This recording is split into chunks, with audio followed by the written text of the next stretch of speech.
Another week of status quo, as we do not see any of the market indicators making big moves up or down. I'm Tony with Clarkson Santoro, and this is our real estate update for October 28th.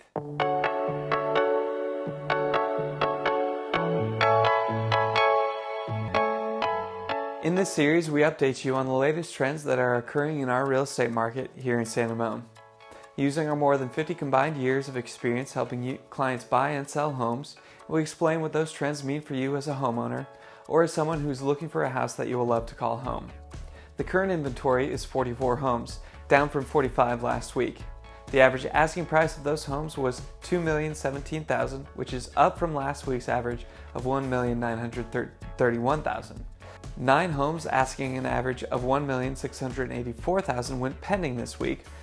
That is less pending homes than last week's number of 10, with a higher average asking price from last week's $1,596,000. A total of 7 homes sold this week, with an average sales price of $1,827,000. That average price was down from last week's average price of $1,991,000, and the total number of sold homes was higher than last week's 6.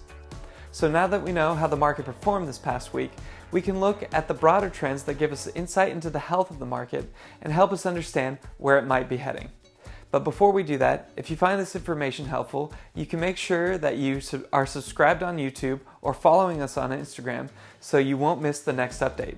You can also share this with a friend so they can be informed on their local market too.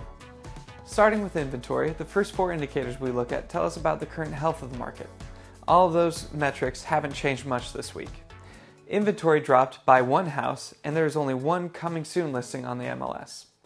Unless market turnover really picks up, we should see inventory stay in the mid-40s to 50s through the end of the year. Last week we scored this indicator at 52, and this week we are leaving it at the same number.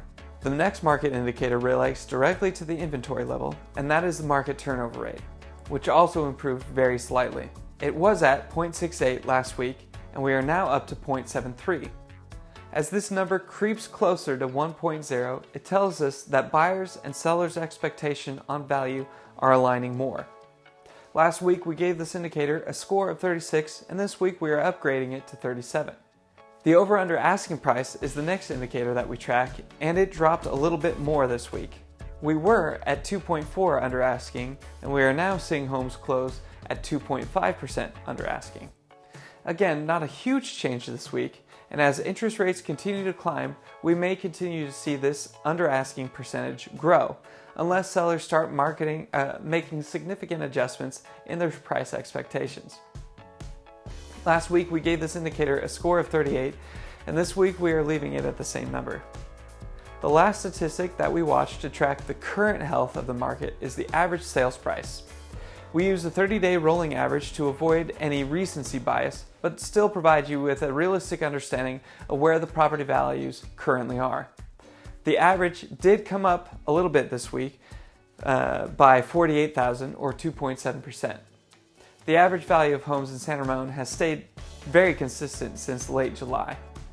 Last week we gave this indicator a score of 53, and we will raise it to 55 this week.